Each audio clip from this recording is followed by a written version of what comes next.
you for attending our today's event.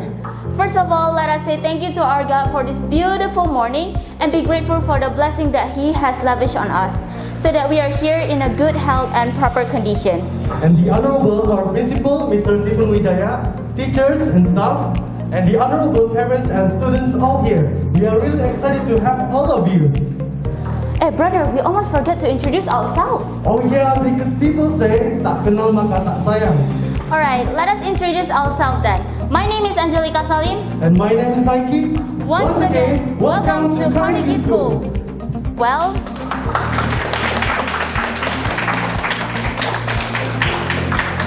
I think we can go on to our agenda today. It's a welcoming speech by our beloved principal. Without further ado, please welcome Mr. Stephen Wijaya. The place and times are yours. Pertama, saya ingin ucapkan puji syukur kepada Tuhan Yang Maha Esa atas karunia serta kesehatan yang diberikan kita hari ini. Sehingga kita semuanya hari ini bisa berkumpul dalam keadaan yang sehat, dalam keadaan yang baik. Juga melalui kesempatan ini saya ingin ucapkan terima kasih kepada seluruh tim, komite, dan murid-murid kita yang melaksanakan kegiatan hari ini. Tanpa mereka semuanya kita hari ini tidak akan bisa menghadirkan acara pemberian hadiah dan piala. Memang dari beberapa bulan yang lalu kita sudah merencanakan, tapi ditunda karena masalah pandemik. Nah, karena sekarang udah reda, kita kembali lagi. Mungkin sebagian orang tua masih belum jelas ya, kenapa sih sekolah kok mau membuat kegiatan ya, banyak kali kegiatan, kenapa kok gak disuruh belajar saja. Nah, ini saya beberapa bulan yang lalu saya ada ketemu sama satu orang tua, namanya mirip dengan saya, namanya Bapak Stephen Quantum, yaitu orang tua dari Olivia Quantum. Nah, saya cerita sedikit, anaknya mengejar untuk dapat beasiswa. Beasiswanya itu di Indonesia ada 2.000 orang, seluruh Indonesia ada 2.000 orang untuk mau dapatkan beasiswa ini. Nah, bapaknya bilang ada tes akademis. Setelah itu tes namanya, yang kedua itu namanya tes interview. Nah, untung sekolah kita selama ini ada anak-anak diajak untuk melakukan komunikasi, presentasi, speech dan sebagainya. Sehingga waktu masuk ke tes kedua inilah ini yang menentukan. Karena ujian multiple choice itu semua orang bisa. Tapi udah masuk ke tes komunikasi, kalau tidak dibekalin dari awal, dari kecil, maka mereka akan punya masalah.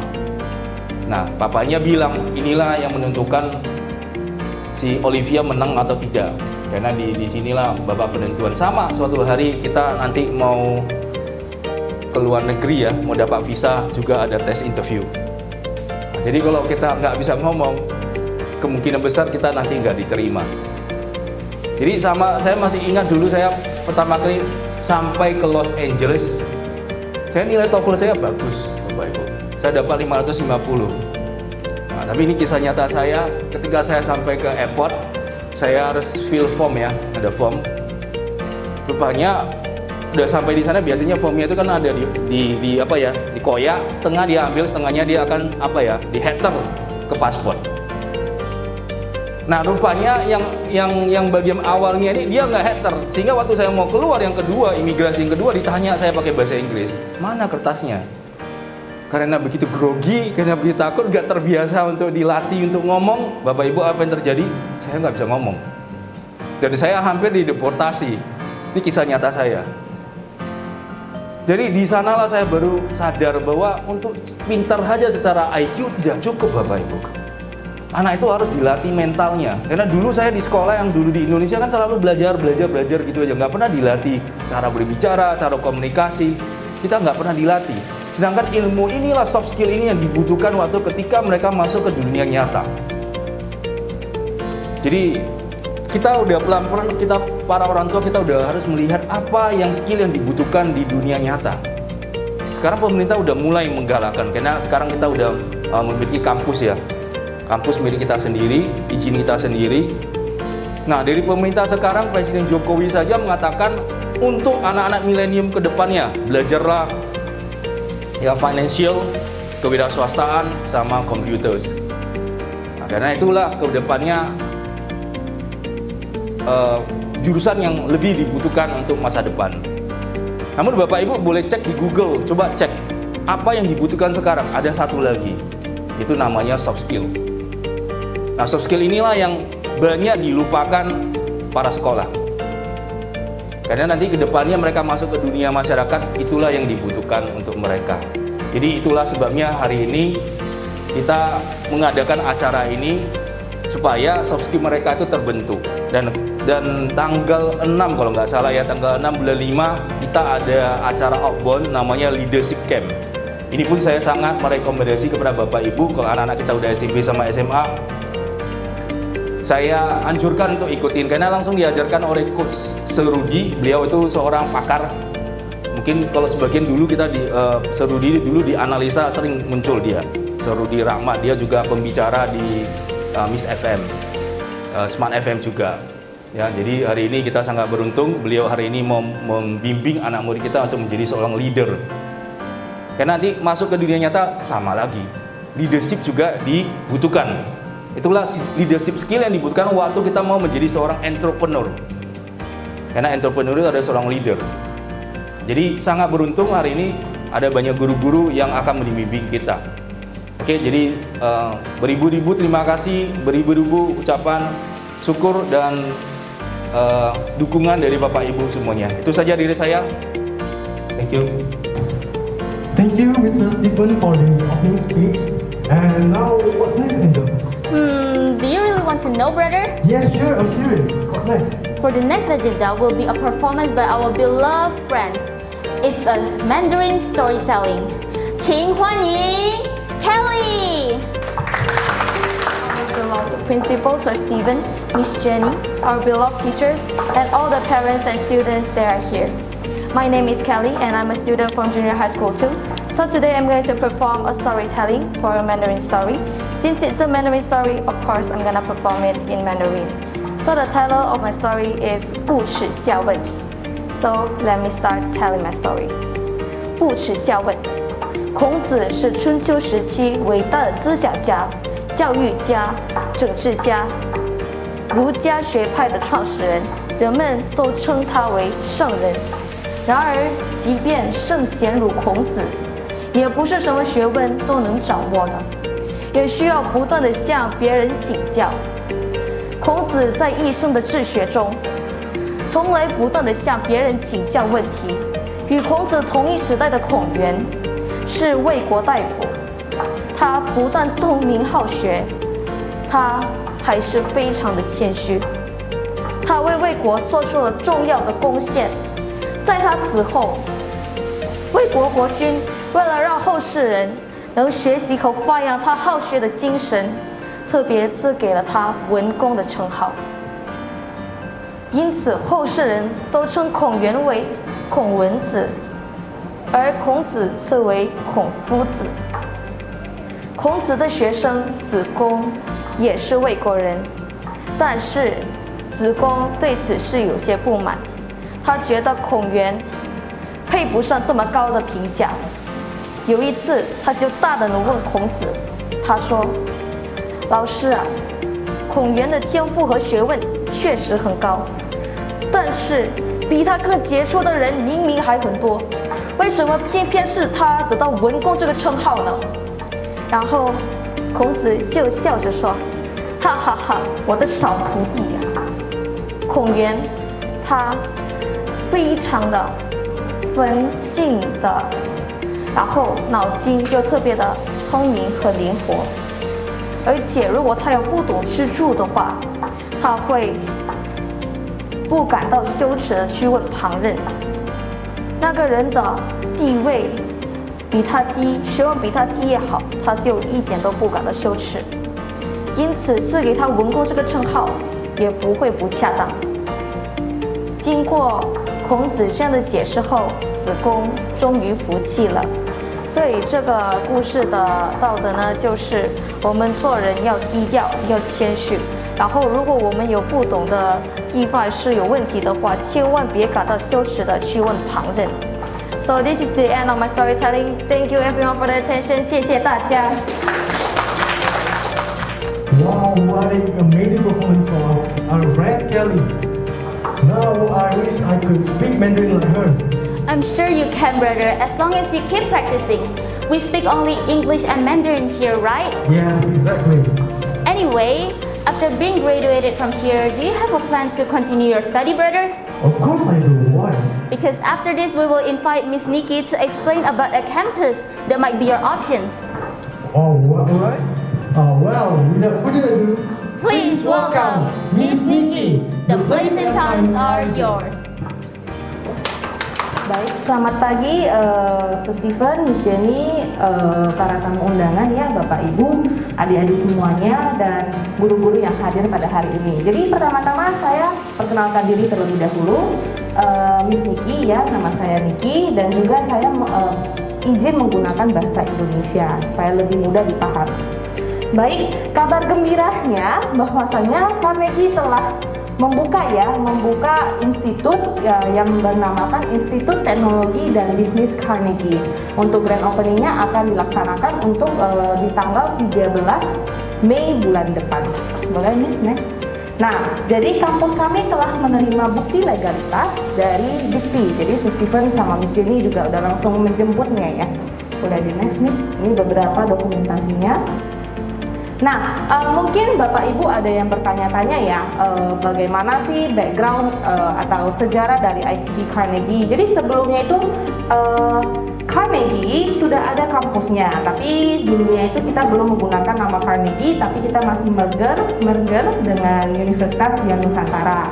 Jadi saat ini kita sudah menggunakan nama sendiri dengan surat sendiri ya kan, melahirkan ITB Carnegie. Jadi ini salah satu, Kak Lydia ini adalah alumni dari ITB Carnegie. Beliau adalah wanita sukses yang telah menjalani bisnis di 3 bidang industri.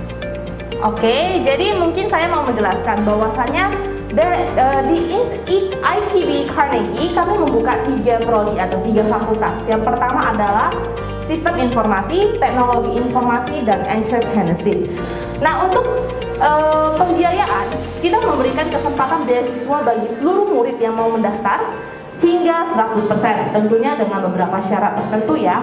Misalnya apabila mereka nilai rapornya 88, mereka langsung mendapatkan 30%, dan juga apabila mereka ingin mengikuti ujian masuk, mereka bisa mendapatkan hingga 100%. Nah, karena kita ini sedang ada promo besar-besaran dalam menyambut grand opening, maka untuk biaya pendaftarannya normalnya itu 2 juta, kita berikan promo menjadi 400.000. Next. Biaya uang kuliah untuk teknologi informasi dan sistem informasi normalnya itu 15 juta per tahun. Tapi dengan harga promo itu 9,6 juta per tahun. Nah, apabila adik-adik atau teman-teman yang mendaftar nantinya mendapatkan beasiswa 30%, ilustrasinya itu menjadi 6.720.000 per tahun.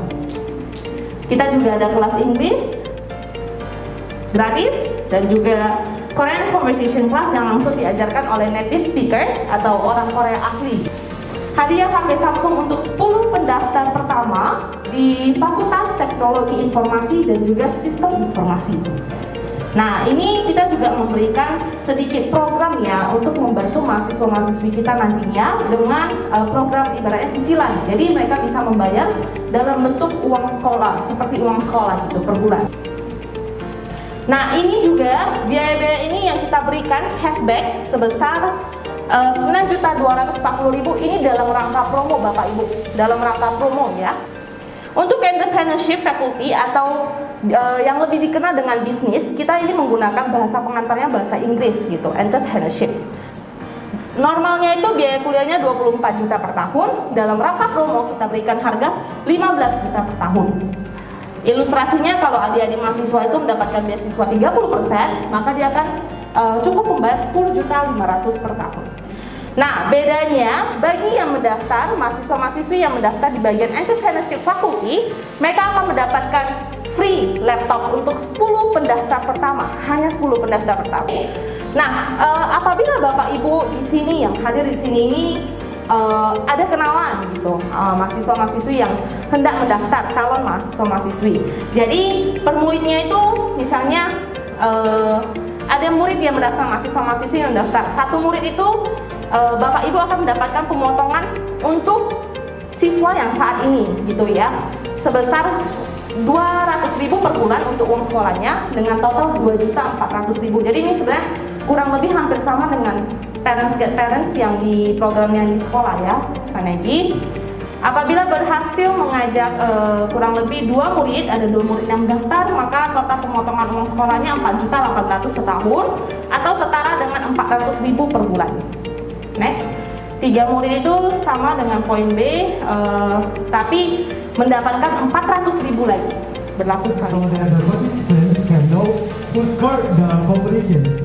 And now, without wasting time, we will invite Ms. Cindy to go in front and explain about the judges scoring.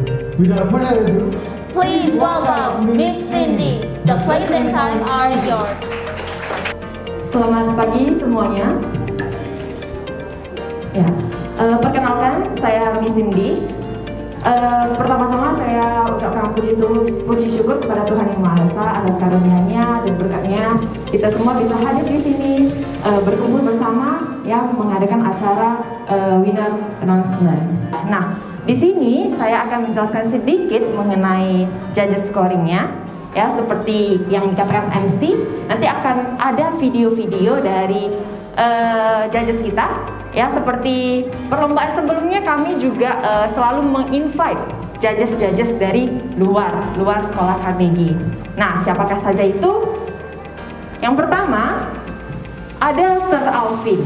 Nah, anak murid kan ada 2 kontes nih. Yang pertama dalam versi Inggris dan yang kedua versi Mandarin. Nah, jadi Sir Alvin ini beliau merupakan judge untuk English speech, English storytelling, sama English news broadcasting. Nah, ini working experience beliau. Ya, beliau merupakan seorang guru bahasa Inggris yang sudah merintis karir sejak lama ya. Miss Nita Sofiani. Ya, ini Laushenita. Beliau adalah dosen di kampus STB Apia. Nah, beliau juga merupakan juri kita dalam kontes bahasa Mandarin kami. Hello, my name is Alvin and I've been an English teacher for more than 10 years. I'm also a proud member of Toastmasters. And today I'm the judge on the Carnegie's Communication Speech Contest. You see, it is such a great opportunity, I think, to be able to see of how great a potential that our young generation have. In such young age, they have achieved way much more than I could when I was younger. And what is the more surprising is the fact that there are hundreds of participants who join it. 同学们，恭喜你们已经完成了这次比赛项目。很多同学在这次比赛表现得很不错，而且加上了现代化的媒体功能，很多同学都找出了卓越的演讲视频。因此，老师对你们所做的努力表示赞赏。演讲本身不是一件简单的事情，要做好一场演讲，我们要善于使用演讲技巧，比如怎么做一个动听的开场白和结尾。 Nah, jadi adik-adik sekalian, Bapak Ibu juga udah tidak penasaran lagi ya bagaimana sih penilaian juri kami. Nah, jadi penilaian juri kami itu sangat dilakukan dengan adil ya, adil dan juga di jalan yang benar ya, fair, semua clear, fair. Brother, this is the time that we have been waiting for. What's that? Of course, it is about the winner announcement. Oh yeah, how can I forget it? I think I'm one of the winners. Is it true? I have no idea. Let us see. Alright, well, we are going to call the top 15 one by one.